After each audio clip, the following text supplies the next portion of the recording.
ഈ ലഹരിക്കെതിരെ വലിയ രീതിയിലുള്ള ക്യാമ്പയിനുകൾ നടക്കുന്നുണ്ട്. ഇപ്പോൾ റിപ്പോർട്ടർ ചാനലും ഒരു ക്യാമ്പയിൻ ഏറ്റെടുത്തിട്ടുണ്ട്. ലഹരിക്കെതിരായ പോരാട്ടത്തിൻ്റെ ഭാഗമായി പലതരത്തിലുള്ള വിഷയങ്ങൾ നമുക്ക് മുന്നിലുണ്ട് ലഹരിയുടെ വിപത്തുമായി ബന്ധപ്പെട്ട്. അപ്പോൾ നമ്മുടെ ക്യാമ്പയിൻ എങ്ങനെയാണ് നോക്കിക്കാണുന്നത്? ഇപ്പോൾ ലഹരിയുമായി ബന്ധപ്പെട്ട് ഉണ്ടായിക്കൊണ്ടിരിക്കുന്ന സംഭവങ്ങളിൽ എങ്ങനെയാണ് നോക്കിക്കാണുന്നത്?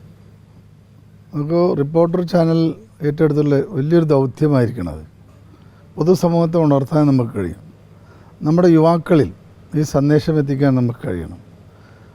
ഇന്ന് രക്ഷിതാക്കൾ ഏറ്റവും കൂടുതൽ ഭയപ്പാടോടെയാണ് കുട്ടികളെ വിദ്യാലയങ്ങൾക്ക് അയക്കുന്നതൊക്കെ തന്നെ. അവർ ഭയപ്പെട്ടിട്ടുണ്ട്.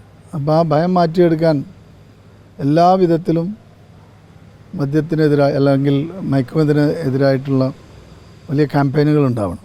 അത് റിപ്പോർട്ടർ ചാനൽ ഏറ്റെടുത്തു എന്നുള്ളൊരു വലിയ സന്തോഷമുണ്ട്. കായിക വകുപ്പും അത്തരത്തിലുള്ളൊരു പദ്ധതി ഏകദേശം അതിൻ്റെ ഒരു പൂർണ്ണ രൂപത്തിലെത്തി വരുന്നുണ്ട്. വലിയൊരു ക്യാമ്പയിൻ നമ്മൾ തുടക്കം കുറിക്കുക പോവാണ്.